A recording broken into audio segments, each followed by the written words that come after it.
All right, so this is a swing recap of September 19th, the week of, and 3 for 3 again. Been doing real good for our swings lately. And if you're new to watching the swing recaps, or you're in a room and you see my list that I put out, just know that when I say a certain number, it doesn't have to be exact, but I wanted to get close to that number because, like, for instance, the first one we're looking at here is BCTX. I said I like it above 7. So all that means is if it falls below 7, then it's probably going to be off my radar. It's not going to be something that I'm going to continue to keep watching if it fell below that. But anything above that, 710, 720, 715, 730, I want to get in and right around there and ride it up. So that's what I'm thinking on my swings.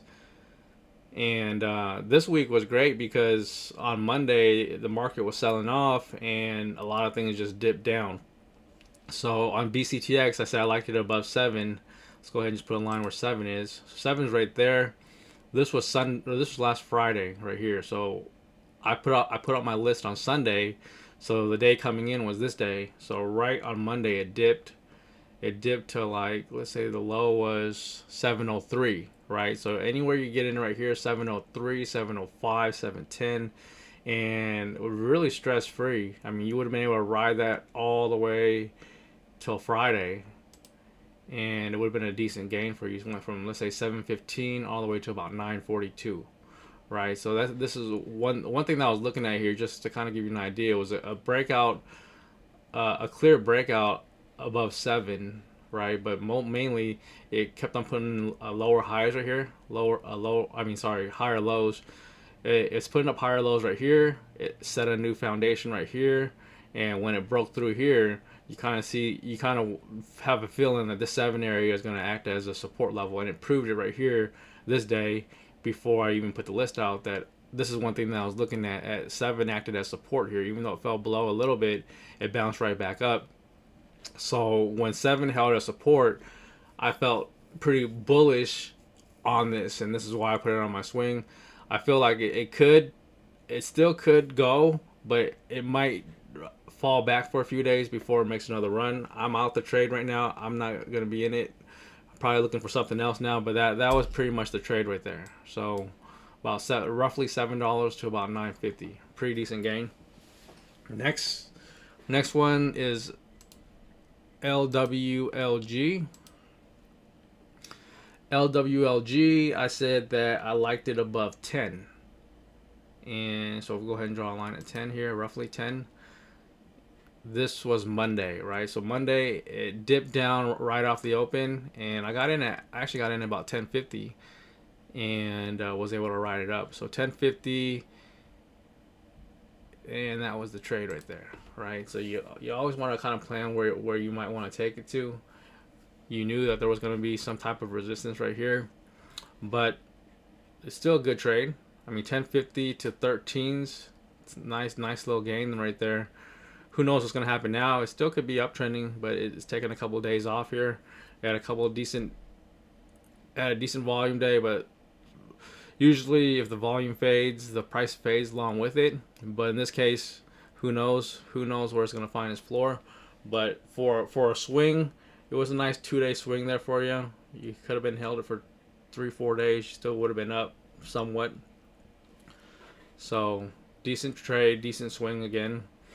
And the last one we're going to look at here is the last one from our list is blue, BLU. So this is one of those things where, like I was saying, that I like it above 550, and I actually pretty much bottom ticked it right here at this day, 550, right? So this is what happened this day. It made it look like it was going to fail. Everyone probably thought it was going to fade off after that, but it picked right up at 550, and you would have been able to ride it up. So actually this day right here was Monday. This was Monday. So for instance, if I were to get in this on Monday, which I didn't, but if I were to get in on Monday, if I'm trying to get in above 550, I'm waiting for it to fall down in this area for me to get it, right? So I'm not going to buy it at 6 when I feel like I want it to be closer around 550. So it could be, you could get it around 570, 556, anywhere in this area would have been a nice area to ride up, and it topped out right here. So 687. So just for everyone in the room to know, I don't make this whole move.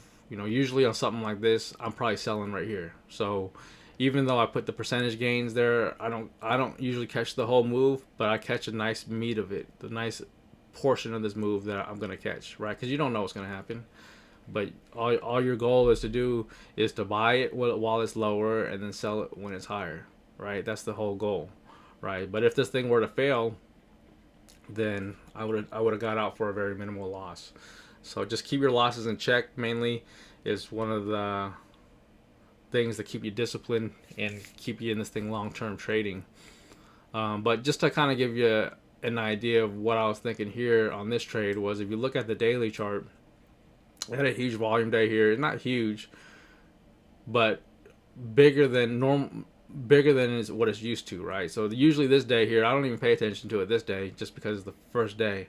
But what caught my attention after that was this day when it came through with more volume, because everyone's probably thinking trying to fade this thing off right now, right? After this huge volume day, normally there's no interest in this name. And it had a huge volume day, and everyone probably thought this was going to fade off. But when it didn't, and it came through with another high volume day, but it went the other direction, now that caught my attention. And then when 550 held a support right here, then you kind of know that 550 is the area that you want to look at for you to ride it back up, right? So that's a clear area of support right there. And who knows what's going to happen now, but 550 to 680s, that's a really decent trade right there. Decent swing. If you're not in the swing, premium swing yet, I definitely recommend it. You know, these are not buy and sell suggestions. They're just things that I'm personally looking at to trade myself. But I skimmed through roughly 30 to 50 stocks that I'm looking at, and then I narrow it down to just 2 or 3 or 4 that I'm looking at for that week. That's really my process. Not 100% every time, but for the most part lately, we've been probably hitting 75 to 85% of our swings as far as gainers when we list them. So it's a decent way, very safer way to make money. It doesn't stress you from the day trades of what the volatility of being in day trade. It's just simple. We're going to buy here. We're going to wait for it to go up 10, 15, 20%. We're going to sell there, and then we're going to move on to the next trade. So it's very simple, very technical analysis driven. So basically, I don't really care. I don't really look at the news. I don't know what's going on with the stock. I don't even know what they do. I'm just looking at pure what's going on within the chart. That's all I'm looking at, and that's what you should be looking at. And yeah, so see you guys in the room, and hopefully you're on our list to see this week's coming up trades. Thank you.